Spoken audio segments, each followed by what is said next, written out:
Vamos a abrir nuestras Biblias a Primera de Juan.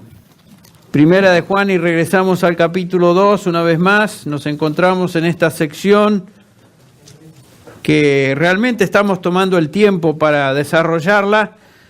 Sección que comienza con el versículo 28 del capítulo 2 y se extiende hasta el capítulo 3, versículo 3. Y creo que vamos a dar lectura a esta porción de la Escritura una vez más. Nos habla Juan de la esperanza purificadora del creyente. Dice así: y ahora, hijitos se dirige a los creyentes, permaneced en Él, para que cuando se manifieste tengamos confianza y no nos apartemos de Él, avergonzados en su venida. Versículo 29. Si sabéis que Él es justo, sabéis también que todo el que hace justicia es nacido de Él. Versículo 1 del capítulo 3. Mirad cuán gran amor nos ha otorgado el Padre para que seamos llamados hijos de Dios, y eso somos. Por esto el mundo no nos conoce, porque no le conoció a Él.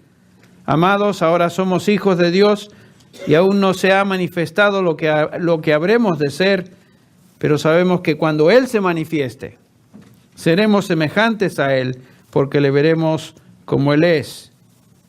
Y todo el que tiene esta esperanza puesta en Él, se purifica así como Él es puro. Sin duda, Juan está hablando de la esperanza del cristiano, la esperanza futura, nuestra esperanza que algún día, nos dice acá el pasaje, seremos como nuestro Señor Jesús. Increíble, pero realidad. Algún día seremos como Él. Y esta es una esperanza que, como hemos cantado en este himno, Santo, Santo, Santo, nos impulsa justamente a vivir una vida en santidad.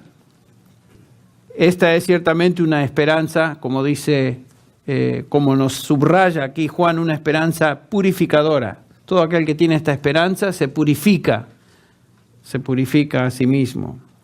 Y noten que esta esperanza está relacionada con su venida. El versículo 28 nos habla de esa venida, el capítulo 3, versículo 2 también, cuando Él se manifieste. Cuando Él se manifieste. Vivimos en la esperanza de aquel día cuando Él, Cristo Jesús, se manifieste, y esto nos dice Juan, ocurrirá cuando Él venga. Vamos a hablar de eso en unos instantes. ¿Qué es exactamente esta manifestación? ¿Cómo y cuándo será esa venida? ¿Qué sucederá en ese momento?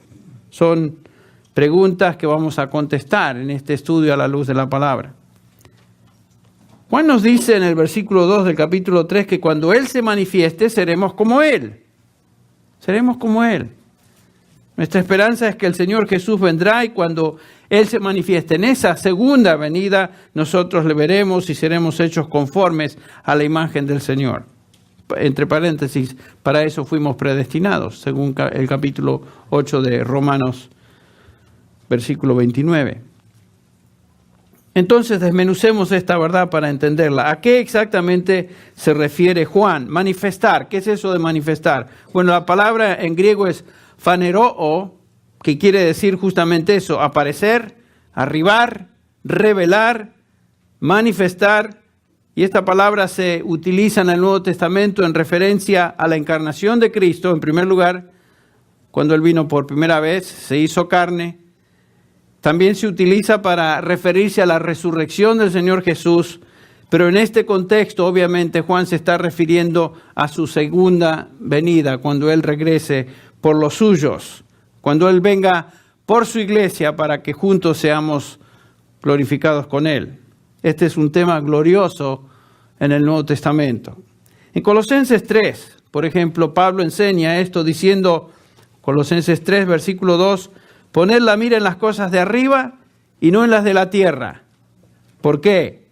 Porque habéis muerto y vuestra vida está escondida con Cristo en Dios. Noten que desde el punto de vista espiritual, desde el punto de vista de nuestra posición como hijos de Dios, nuestra vida ya está escondida con Cristo en Dios. Y dice el versículo 4, cuando Cristo, vuestra vida, se manifieste, ahí está la palabra, faneró otra vez, se manifieste, entonces vosotros también seréis manifestados con Él en gloria otra vez. Cuando Cristo se manifieste, los creyentes son manifestados con Él en gloria. Esa es la misma idea. Los apóstoles a través del Nuevo Testamento enseñaron eso. El apóstol Pablo aquí también enseña que Cristo viene, que Él se manifestó y cuando esto suceda, los suyos, los de Él, los creyentes, serán manifiestos con Él en gloria. En el capítulo 3 de Filipenses, también el versículo 21, nos dice que esa gloria aún se manifestará en nuestro cuerpo. Nuestro cuerpo va a ser semejante al cuerpo de Cristo, el cuerpo glorificado de Cristo. 1 Timoteo 6:14, Pablo dice a Timoteo que guardes el mandamiento sin mancha ni reproche hasta la manifestación de nuestro Señor Jesucristo. Ahí otra vez, la manifestación del Señor Jesús, la cual manifestará a su debido tiempo.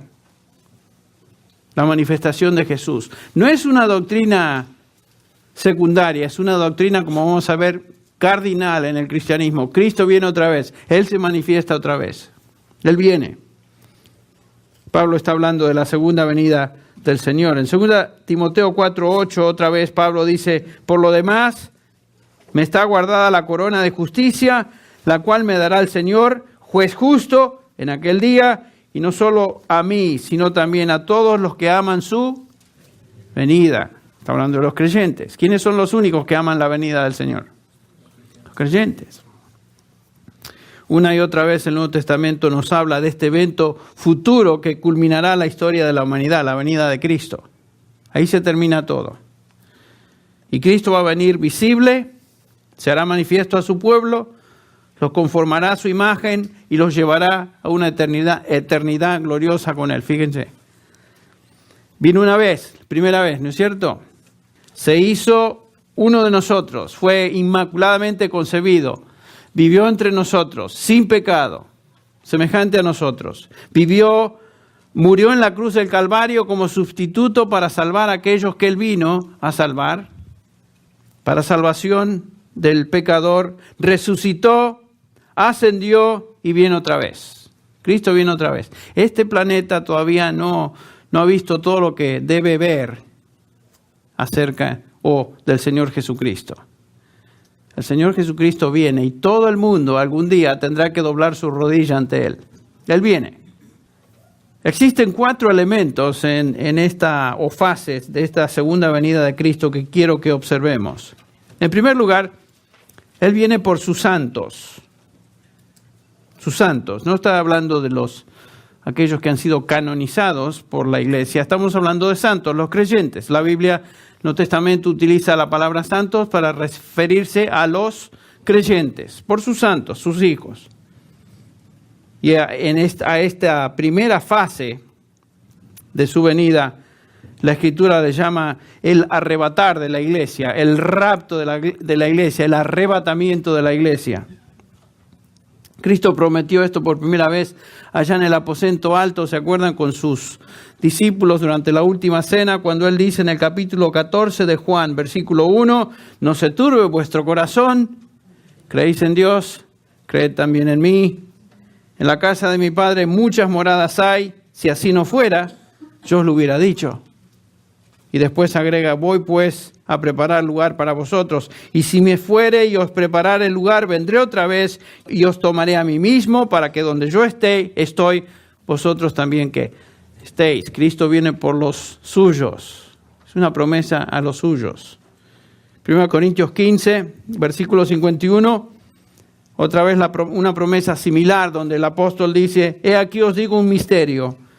No todos dormiremos, hablando de pasar de vida a muerte, pero todos seremos transformados en un momento, en un abrir y cerrar de ojos, a la final trompeta, porque se tocará la trompeta, y los muertos serán resucitados incorruptibles y nosotros seremos transformados. ¿Ven lo que está diciendo? Muchos creyentes ya han pasado a la presencia del Señor, pero los creyentes que estén sobre esta tierra, cuando Cristo venga por segunda vez, en el rapto, van a ser transformados, así, inmediatamente. Qué lindo, ¿no? Sería lindo pasar por esa experiencia. Alguien me decía, yo no quiero morirme, yo quiero ser transformado cuando el Señor venga. Bueno, esa es cosa del Señor. Sería lindo que todos pudiéramos hacer eso, no sabemos. Si el Señor viene mañana, o ahora, o en algunos días, tal vez va a ser nuestra experiencia. Pero no es algo que podemos decidir. Esta es una referencia a ese día cuando todos los suyos serán finalmente transformados y listos, preparados para su residencia en gloria. Porque necesitamos nuevos cuerpos. Este cuerpo no sirve para la gloria venidera. La descripción más detallada de este evento se encuentra en 1 Tesalonicenses 4:1, donde Pablo nos enseña, 1 Tesalonicenses 4, versículo 14, porque si creemos que Jesús murió y resucitó, así también traerá Dios con Jesús a los que durmieron en Él. Está hablando a los creyentes, aquellos que murieron creyendo en Cristo. ¿Cómo sucederá eso? Dice Pablo, nosotros que vivimos, que habremos quedado hasta la venida del Señor, no precederemos a los que durmieron. Noten que los primeros que resucitan son los creyentes que han pasado a la presencia del Señor, los que van a ser transformados primero. Porque el Señor mismo, con voz de mando, con voz de arcángel y con trompeta de Dios, descenderá del cielo y los muertos en Cristo resucitarán primero, luego nosotros. ¿Ven? Dice Pablo, los que vivimos, los que hayamos quedado, seremos arrebatados juntamente con ellos en las nubes para recibir al Señor en el aire y así estaremos siempre con el Señor. No está diciendo que siempre estaremos en las nubes, está diciendo que siempre estaremos con el Señor. Cuando era jovencito en la fe, yo decía, pues, ¿cómo es que vamos a pasarnos la eternidad en las nubes? Yo pensaba que esto quería decir que estaremos en las nubes siempre. No está diciendo, cuando Él venga, estaremos siempre con el Señor. Esa es la idea.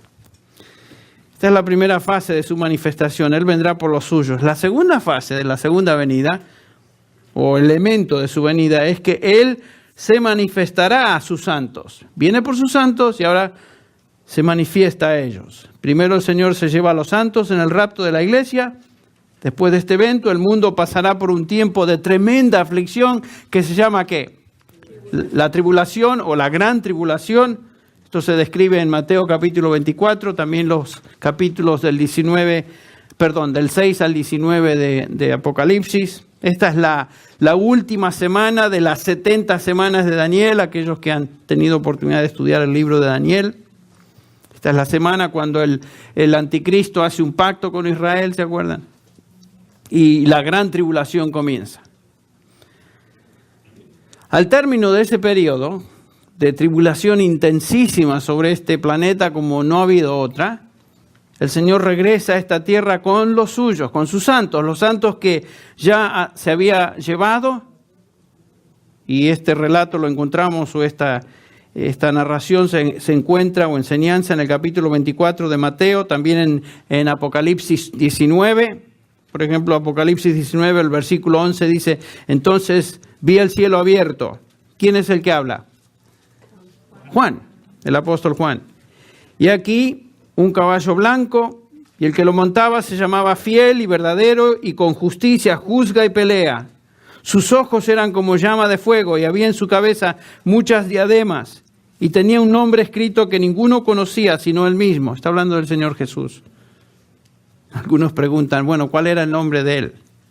Bueno, aquí dice que nadie sabe, solamente él lo sabe. Estaba vestido de una ropa teñida en sangre y su nombre, acá lo dice, es el Verbo de Dios. Y los ejércitos celestiales, vestidos de lino finísimo, blanco y limpio, le seguían en caballos blancos. Esta es una referencia a los santos, a los redimidos que vienen con él.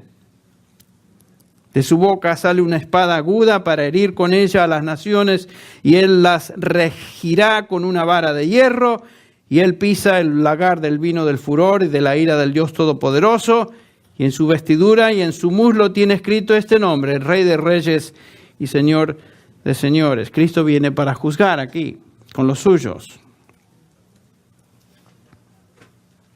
Esa es la segunda fase.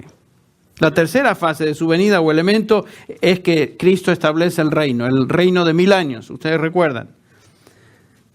Y los santos, por supuesto, reinan con él sobre esta tierra. Dice el versículo 20 del capítulo 19 de Apocalipsis: y la bestia fue apresada, y con ella el falso profeta que había hecho delante de ella las señales con las cuales había engañado a los que recibieron la marca de la bestia y habían adorado su imagen.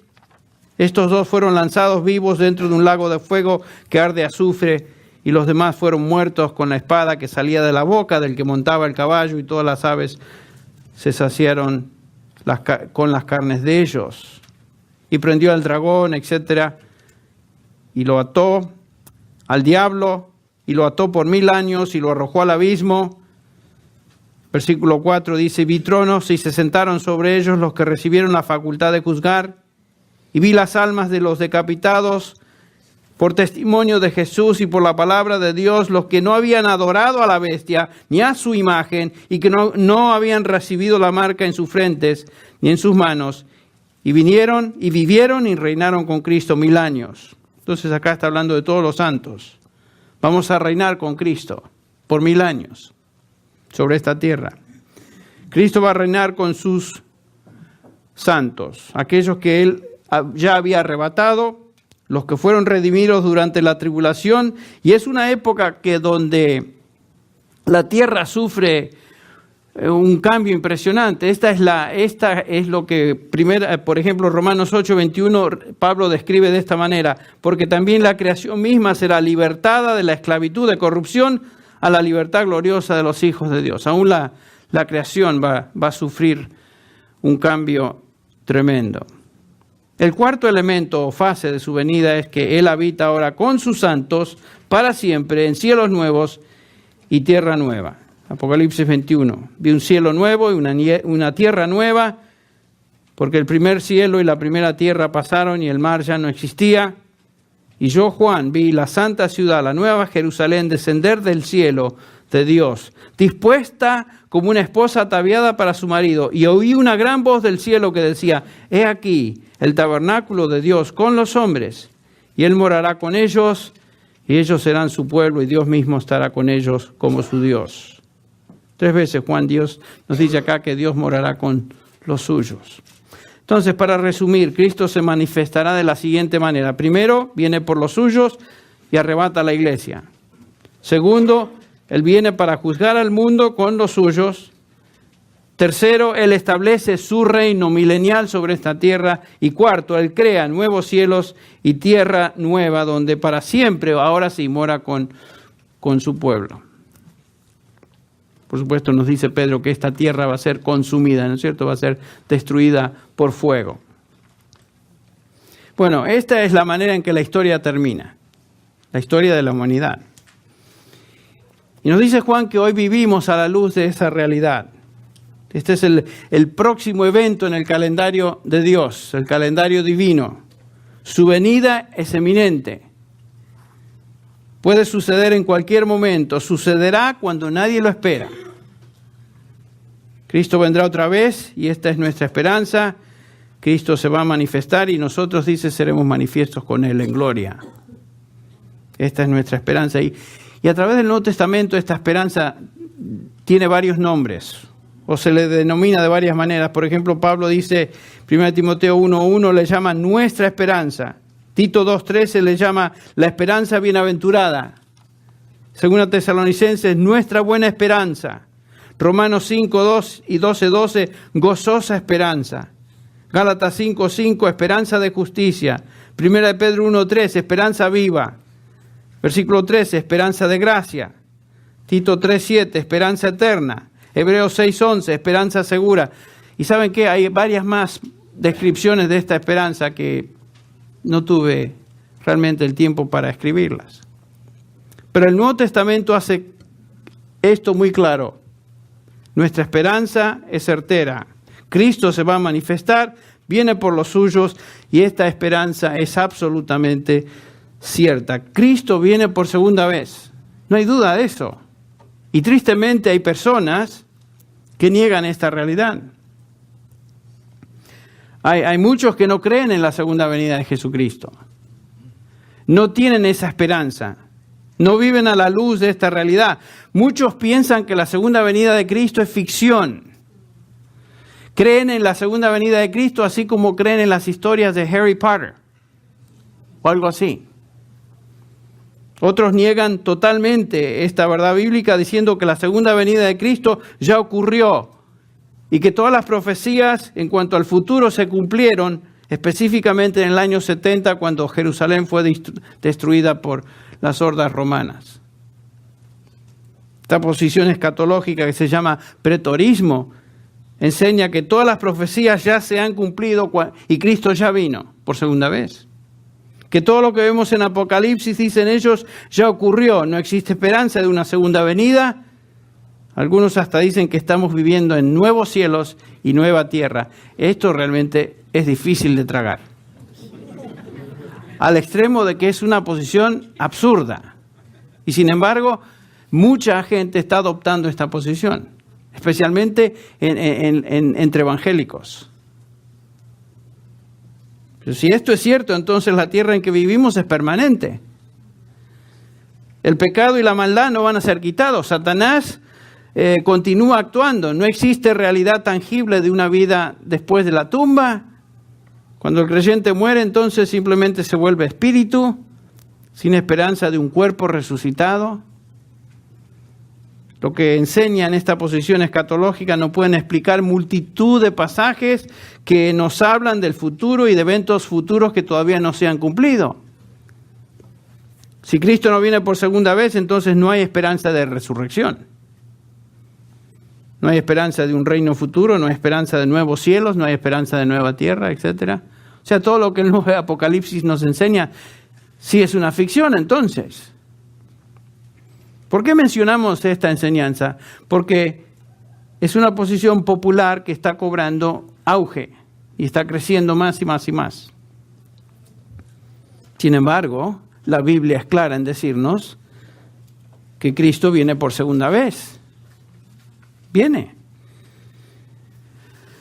¿A qué pasaje irían ustedes para decir, no, aquí lo dice, blanco y negro? No hay duda de esto. Hay un pasaje. ¿Recuerdan cuál es? Si no lo recuerdan, se los menciono. Se encuentra en Hechos, capítulo 1. ¿Recuerdan ahora? Hechos, capítulo 1, dice el versículo 6. Lucas es el que escribe. Entonces los que se habían reunido le preguntaron diciendo, Señor, está hablando después de la resurrección, Cristo está presente entre sus discípulos, Señor, ¿restaurarás el reino de Israel en este tiempo? Y les dijo, no os toca a vosotros saber los tiempos o las sazones que el Padre en su sola potestad puso en su sola potestad, pero recibiréis poder cuando haya venido sobre vosotros el Espíritu Santo y me seréis testigos en Jerusalén, en toda Judea, en Samaria y hasta lo último de la tierra. Y habiendo dicho estas cosas, ¿qué pasó? Viéndolo ellos, fue alzado y le recibió una nube que le ocultó de sus ojos. Y estando ellos con los ojos puestos en el cielo, entre tanto que él se iba, he aquí se pusieron junto a ellos dos varones con vestiduras blancas. Está hablando de dos ángeles, los cuales también les dijeron, varones galileos, ¿qué estáis mirando al cielo? Este mismo Jesús que ha sido tomado de vosotros al cielo, así vendrá como lo habéis visto ir al cielo. Cristo viene otra vez. De la misma manera. Qué interesante pregunta, ¿no? Pareciera así superficialmente un poquito absurda que estos dos varones con vestiduras blancas le pregunten a los discípulos, ¿qué estáis mirando? Si alguien desaparece de tu vista y sube, por supuesto te vas a quedar mirando, ¿no? Pero no es simplemente que, la idea no es que simplemente echaron un vistazo, sino que la palabra mirar es mirar con intensidad y ansiedad, como si algo se hubiera ido, como si alguien se hubiera perdido. Quedaron mirando, pero con tremenda ansiedad. Cristo desapareció. Y dicen estos ángeles, este Jesús, quien fue tomado y llevado al cielo así, físicamente, visiblemente, en cuerpo, ante la vista de todos, de esa misma manera va a regresar. O sea que Cristo viene. Y nadie va a poder decir, no me di cuenta cuando vino. Cristo va a ser visible. Cristo viene. Es imposible entonces evitar esta conclusión, que Cristo vendrá otra vez y será manifiesto a los suyos. La segunda venida de Cristo, como dije, es una doctrina fundamental, básica en la doctrina cristiana. También sabemos que Cristo mismo dijo que la hora y el día de su segunda venida nadie la sabría, por eso su segunda venida es inminente, puede suceder en cualquier momento. Así que vivimos en la esperanza que en cualquier momento puede suceder. Marcos 13:32 dice, pero aquel día y de la hora nadie sabe, dice Jesús, ni aun los ángeles que están en el cielo, ni el Hijo, sino el Padre. Mirad, velad y orad, porque no sabéis cuándo será el tiempo. Nadie sabe cuándo el Señor Jesús vendrá. Saben que muchos han tratado de adivinar cuándo Cristo va a venir. Se han escrito varios libros que supuestamente nos dicen exactamente cuándo Cristo va a venir. Hubo un libro en los 60 de Hal Lindsey, ustedes lo leyeron, El gran planeta de la Tierra, donde él había predicho que Cristo iba a venir en tantos años. Me acuerdo de eso. Durante esa época, unos años más tarde, en 1988, se escribió otro libro, y no me acuerdo el autor, era un libro de color rojo, donde el autor decía, Camping, con K. Sí, decía 88 razones por las cuales Cristo va a venir en el 1988. Pasó el 88, Cristo no vino. Al otro año escribió 89 razones por las cuales Cristo va a venir en 1989. Claro, ya, ¿quién le iba a comprar los libros, no? Ya erró. El punto es que nadie sabe cuándo Cristo viene. Nadie puede pretender saber, ni escribir libros, ni profetizar. Lo cierto es que viene,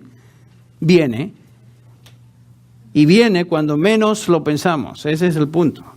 Lucas 12:40, el Señor Jesús dice, vosotros pues, también estad preparados, porque a la hora que no penséis, el Hijo del Hombre vendrá. ¿Notaron ustedes cómo prestamos mucha atención cuando sabemos que una autoridad puede aparecerse en cualquier momento que nos fuerce a rendir cuentas?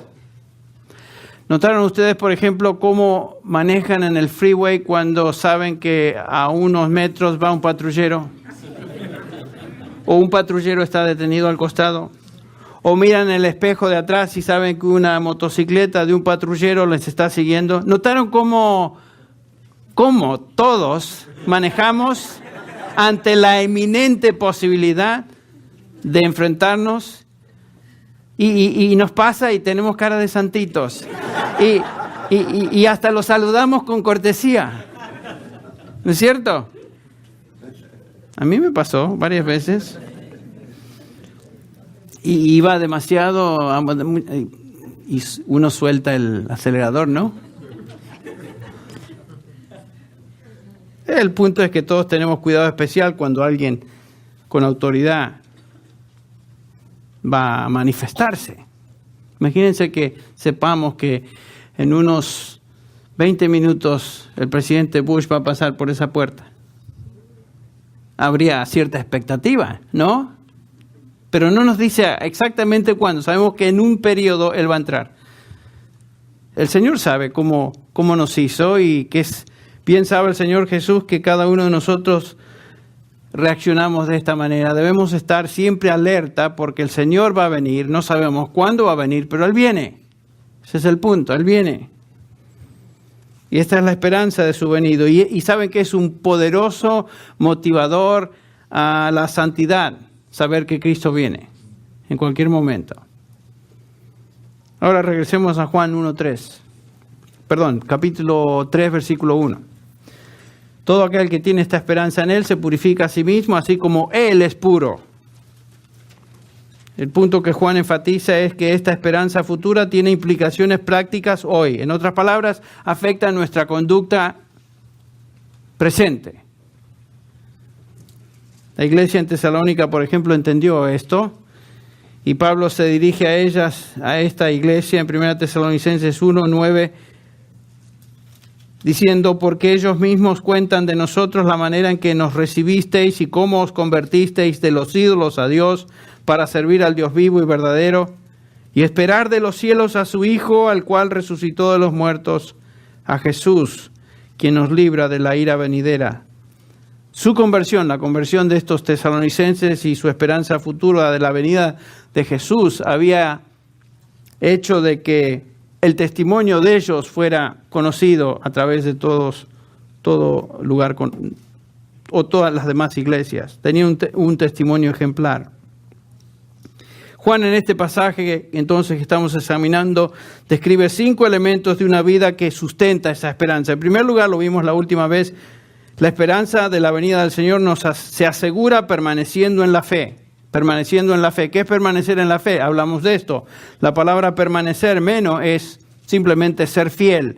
Dice el versículo 28, ahora hijitos, permaneced en Él, para que cuando Él se manifieste tengamos confianza, para que en su venida no nos alejemos de Él avergonzados.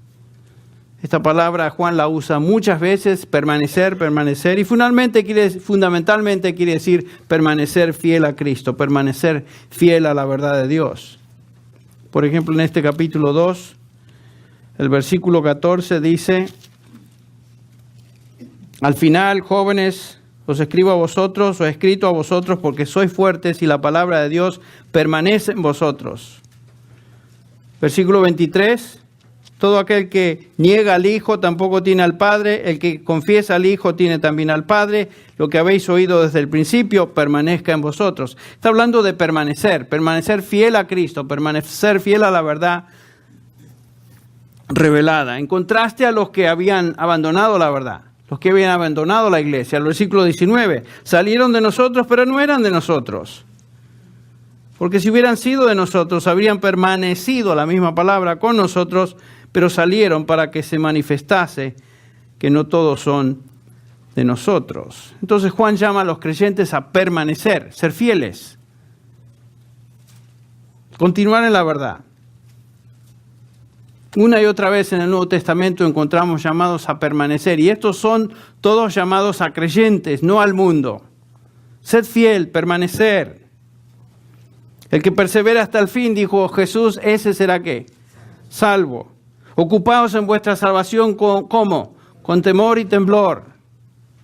2 Corintios 7:1, así que amados, puesto que tenemos tales promesas, limpiémonos nosotros de toda contaminación de carne y de espíritu, perfeccionando la santidad en el temor de Dios. Ese es un llamado a nosotros, los creyentes, lo que nos recordaba Mike hace unos minutos.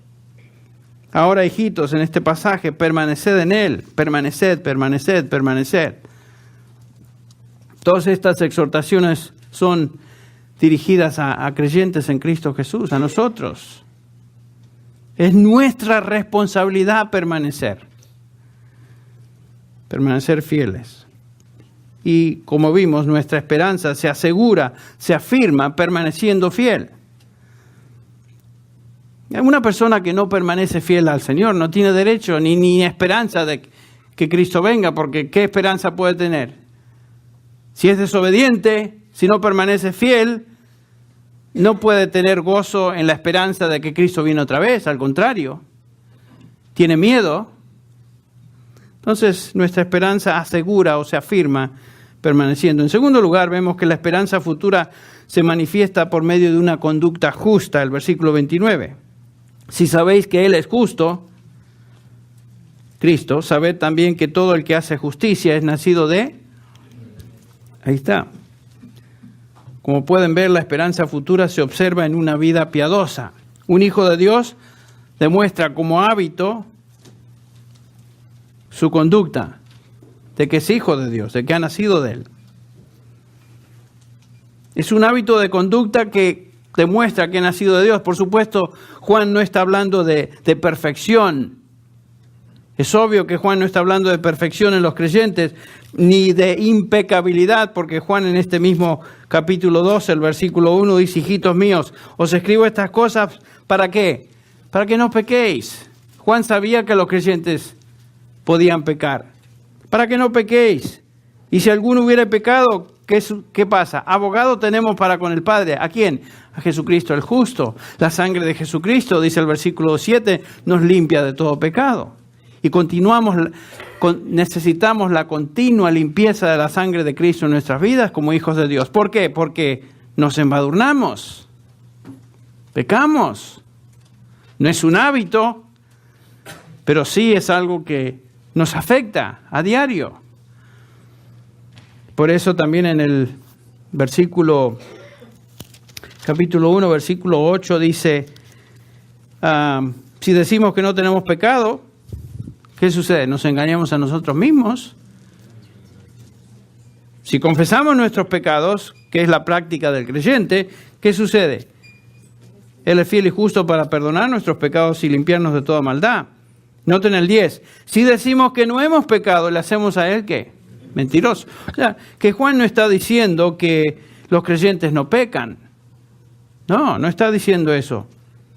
Pero sí nos está diciendo lo siguiente: sabéis esto, que todo aquel que hace justicia es nacido de él. Un creyente genuino se caracteriza por una vida justa, una vida piadosa. Esa es la característica de su vida, esa es la dirección de su vida. La justicia, la santidad. Un hijo de Dios demuestra su relación con Dios por medio de una vida cuyo patrón es justicia. Ese es el punto. Juan dice, si sabéis, el verbo que se usa ahí es oida, sabéis con certeza que Él es justo. Si sabéis con certeza que Él es justo, y Él es justo, no hay duda de eso, sabed entonces, ginosco, que es la otra palabra que habla de conocimiento experimental, conocimiento personal. Sabed que todo el que hace justicia es nacido de Él. Es una consecuencia lógica. Es una consecuencia lógica. Un hijo es como su padre. Todo el que hace justicia, presente indicativo, está haciendo justicia, vive justamente, ese es su hábito, es hijo de Dios. ¿Y cómo podemos saber si alguien es hijo de Dios? Porque es justo como Dios es justo. Y otra vez, no es perfección. No es que somos exactamente como Dios. Pero ese es el hábito de nuestra vida, la dirección de nuestra vida como creyentes. La esperanza futura se manifiesta por medio entonces de una conducta justa presente.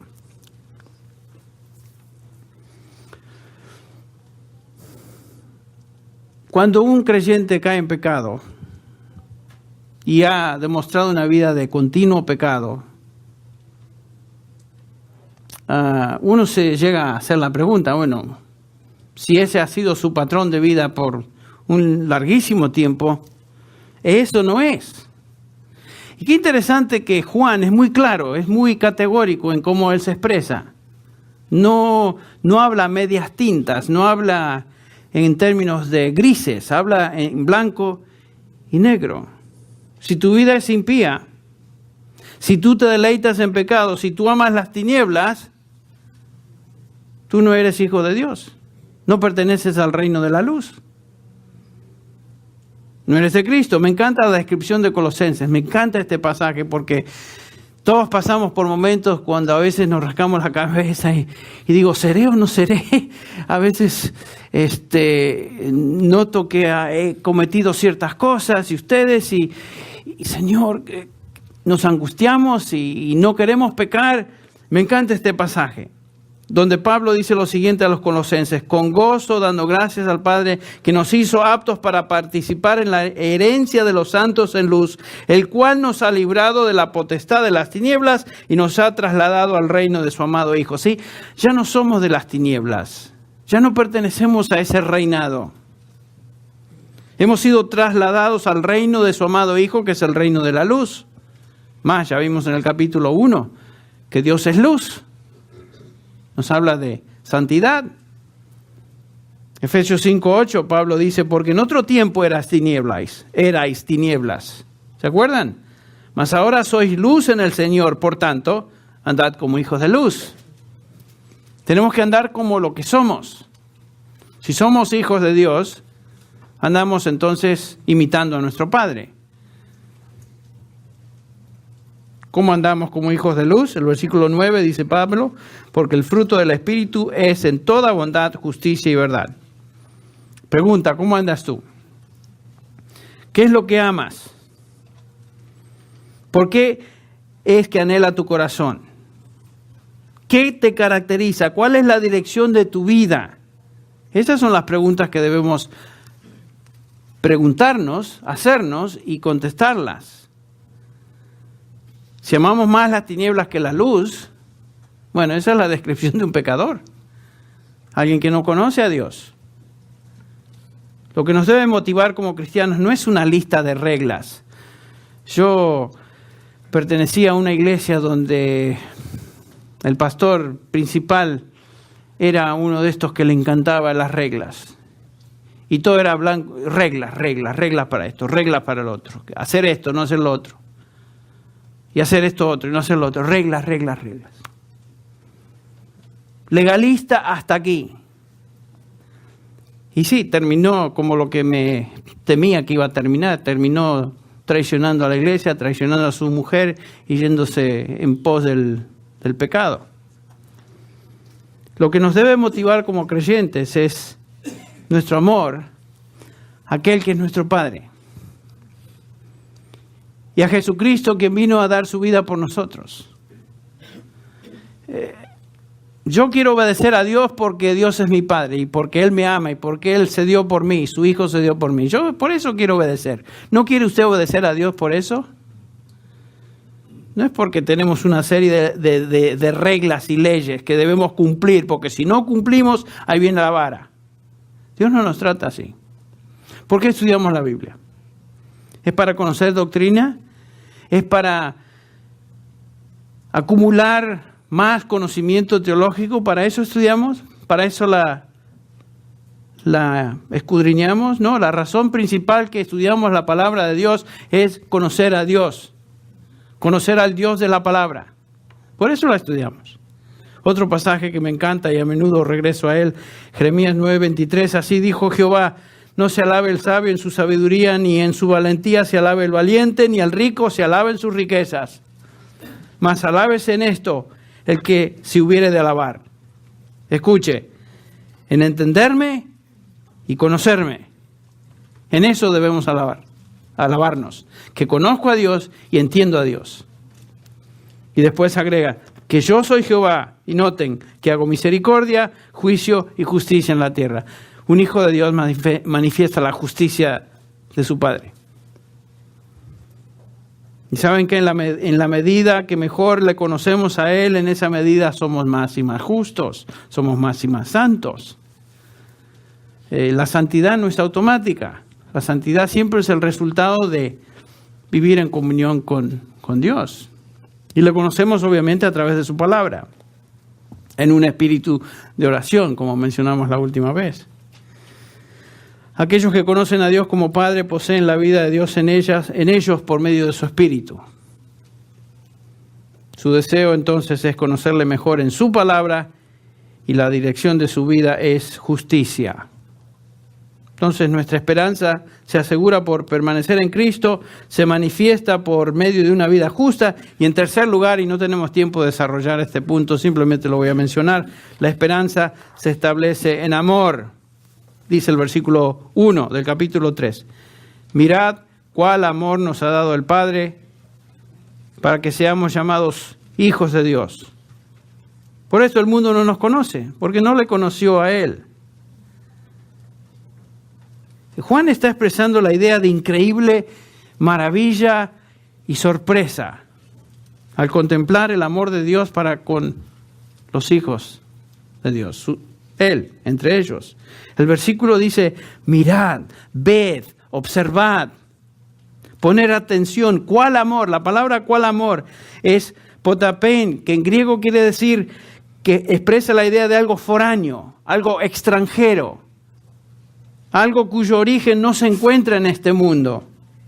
No es de este mundo, no tiene ninguna relación o comparación con algo de este mundo. Y Juan dice, miren, qué amor manifestó Dios para nosotros que seamos hechos hijos de Dios. ¿Qué clase de amor fue este? Es un amor que es foráneo a nosotros, dice Juan. No podemos ni siquiera concebir, no podemos compararlo con nada de lo que nosotros podemos hacer en esta tierra. Es foráneo a nosotros, es foráneo a este mundo. Que Dios nos haya llamado hijos suyos. Y piensa, tú y yo somos hijos del Dios del todo, el Todopoderoso, el soberano del universo. Y la única razón que somos hijos de Dios no es como dijimos tantas veces, no es porque Dios vio algo en nosotros que le causó cierta atracción. Qué bueno es Miguel Contreras. Ese sí que es uno de los míos. Entonces, en base a su virtud, tipazo así del DF, lo voy a escoger y lo voy a amar. Dios no reacciona a nosotros de esa manera. No merecemos nada. Nada. No somos nada. No tiene nada que ver con nosotros. Todo tiene que ver con el incomparable, el soberano y eterno amor de Dios para con los suyos. Pablo lo expresaría así. Pero Dios, que es rico en misericordia por su gran amor con que nos amó, estando nosotros muertos en delitos y pecados, éramos cadáveres espirituales, nos dio vida juntamente con Cristo. Fíjense si eso no es amor, incomparable amor.